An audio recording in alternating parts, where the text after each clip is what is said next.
Bueno, haueneko urtebete pasatxo daramazu Parisen. Bai. Irene, zer moduz Parisen? Ondo.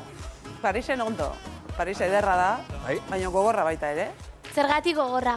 Ba, gogorra hiri handi guztiak dian moduan, ez? Hiri salvajeak dira eta jendea ez da batzutan agradablegia. Ja.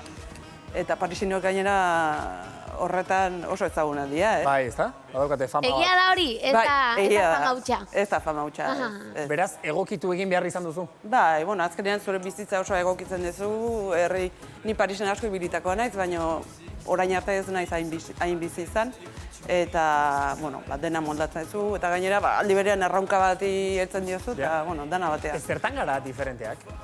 Zertan gara Eta diferenteak. paristarrak adibidez. Paristarrak oso harroak dira. Oh, Bai, oso harroak. hemen ere. Ez, Batzuk. ez. Harroak dira, baina aldi berean oso interesgarriak dira. Eta dago jende ikaragarri interesgarria. Baina oso ezberdinak egiten. Gaur, Antxon, falta zait, beraz, izen zailak eta esatearen ardura nik hartu beharko dut, ala beharrez.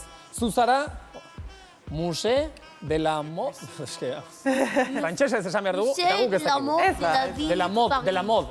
Ze, de mode hori txarra da. Hori txarra da. Ezta? Bale, da. Hori ez. Musée de la Mode de la Ville de Paris. Hoxe, Oso ondo. hoxe. Horko Oh, zuzenaria ze zara. ondo, Jule. Bai. Ez te suposatzen du Musée de la Mode de la Ville de Paris eko zuzenari izateak?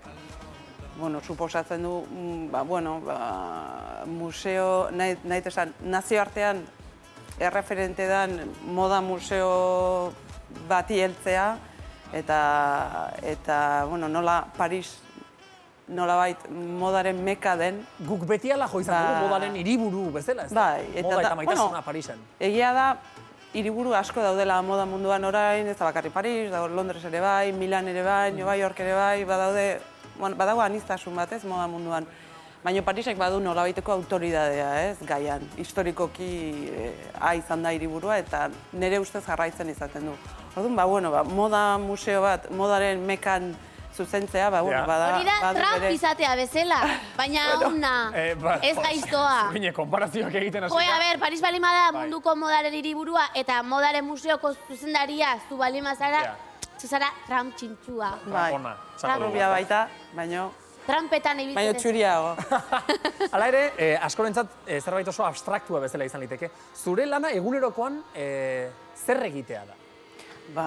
Programazioaz arduratzea, hau da zein erakusketa antolatuko ditugun eta zergaitik eta normalean 3 urtera begira programatzen dugu.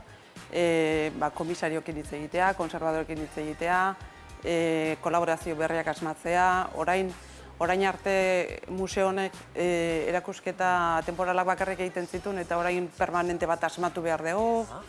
Bueno, zati handi baten lan akademikoa, nahi esan zientifikoa da, eta gero instituzionala, ordezkaritza lekutara joan behar duzu, jendeakin egon behar duzu, eta hori da, bueno, ez da beti agradable izan. Moda tendentziek esaten da beti aurrera egiten dutela, baina zuek bizitzarete oso aurrera begira, ze 3 urteko margena aipatu duzu ez. Bai, hori ideala da.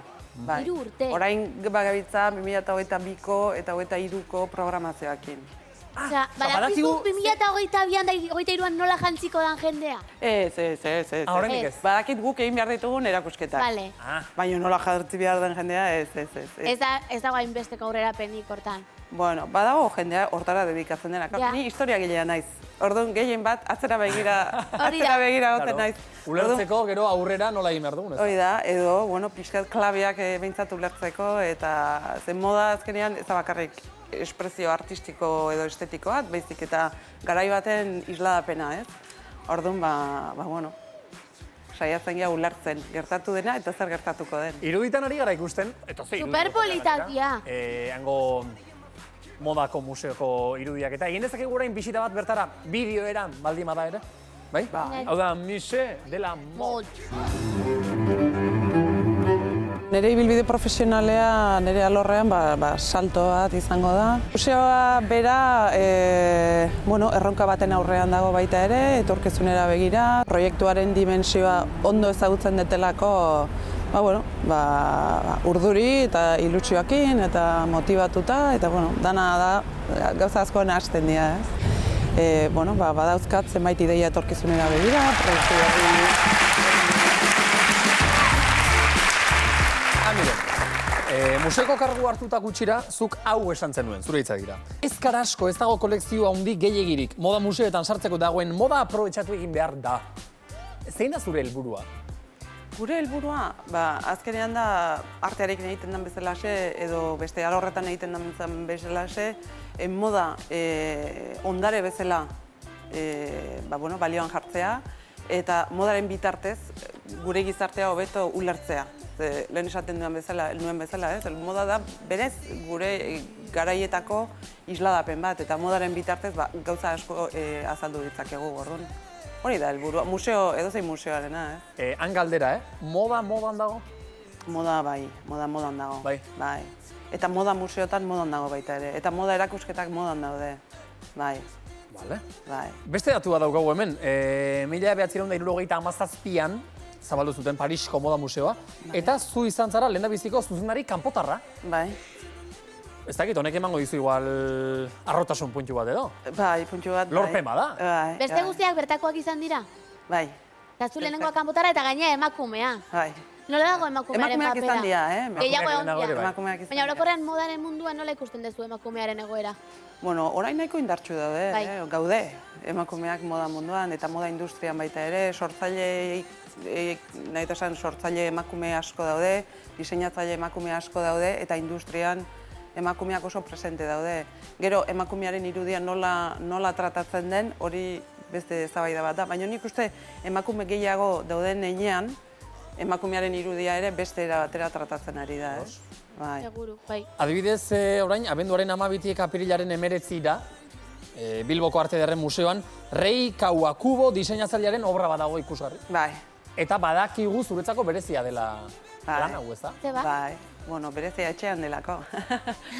Berezia, bueno, nahi esan, Arte Ederretako Museoak ohiko programa du obra gonbidatuarena, eta Miguel Zugazak zuzendariak modan interesa handia du, eta hori nik eskertzen diot, sentsibilitatea handia du modarekiko, eta proposatu zidan oraingo obra gonbidatuak gure museoko artelan bat edo obra bat izatea.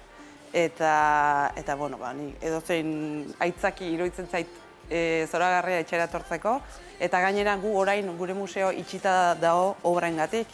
Eta edozein aukera hartzen dugu gure bilduma kanpoan ezagutzera emateko, eta niri asko gustatzen zait behintzat, eta Miguel Zugazari baita ere, bi bildumak elkarrezketan aurkeztea edo erakustea. Eta hori egitea erabaki genuen.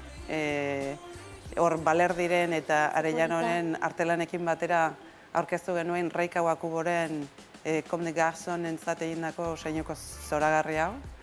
Eta, nik uste jendeak oso gustora hartu duela. Zer diren gauzak, askok pentsa genezake Arte Ederren Museo batean kuadroek behar dutela egon, baina moda ere bada artea. Bai, badago alderdi bat modarena, hori dela espresio artistiko eta estetiko bat, eta badu bere tokia Arte Ederretako museotan.